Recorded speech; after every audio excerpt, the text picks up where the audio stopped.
Let's get it, let's get it, let's get it, let's get it, let's get it, let's get it, let's get it. As one Crookshank, your one and only Move Swiftly speaker, checking in for a daily Move Swiftly thought, giving you a perspective on teamwork you will not get anywhere else. Took the run on the inside today, knocked it out on the treadmill today, seeing that we're dealing with a little bit of a cold front here in South Florida. You know, it happens every once in a while, especially this time of year. So it's possible I may be in the treadmill for the next couple of days, depending on where it is. Again, we have to preference everything by saying South Florida cold, not real cold. South Florida cold is around this 50-ish, 60-ish range, where especially a runner like me that needs to sweat all about, getting it off early in the morning. I don't like running in the cold as much, especially when I really don't own too many sweaters. Don't own that many sweaters at all. Actually, in fact, I own literally one in a little windbreaker jacket. So I don't have too much cold gear for these South Florida cold times, right? So anyway, all that being said, today's Move Swiftly thought. Let's dive into it. I meant to talk about this a couple of days ago when the news actually broke, is this news that the Florida State basketball coach, I can't even tell you what his name is, but the Florida State basketball coach apparently is being sued by 6 of his players. And I gotta tell you, even though I'm on record, and you guys know, regular listeners, you guys already know, I'm a diehard Michigan fan. I bleed the maize and blue, literally bleed the maize and blue. At the same time, I love to see Florida State do well. I also do support the Seminoles. If I had to pick a second team, it'd be the Florida State Seminoles, and it has been rough. Football, basketball, it has been a rough time to have any support, be supportive whatsoever of the FSU Seminoles. And, when you look at what the football team did, how horrible they did, and then you see this news come up when it comes to the basketball team, and they're suing their coach, which it's crazy to me, because the way the rules are, the way the NIL rules are. So the players are suing the coach because apparently, and this is why it's such a big deal, because it's not just one player, it's multiple players that have come out and said that they're suing the coach because the coach promised them NIL money that they have not received. And the reason it's such a big deal is because apparently the way the letter of the law is, coaches are not supposed to be at all involved with the NIL space. In fact, I remember about last year, I think it was like last year in the spring, when I went to a clinic. It was a coaching clinic that the Miami Dolphins put on, and one of the Hurricane coaches was there. I think it was Otis or something like that. He was a DB coach, and this was around the time I was heavily involved in doing NIL deals myself.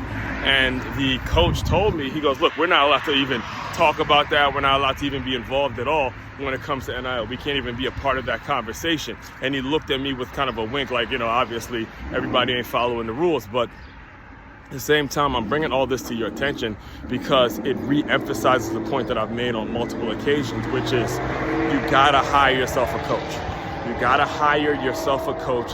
Get around folks who have done the things that you want to do, so they can see your blind spots. They can see where your passion is getting in the way of your profits. All right, and I'm mentioning this because if you recall, just a year ago, even less than a year ago, I was heavily involved every single month. I was doing an NIL deal with a different player, a different athlete. And then, me and the coach that I hired previously, shout out to Dre Baldwin. I remember him, we were in a coaching call. We were doing a group coaching call.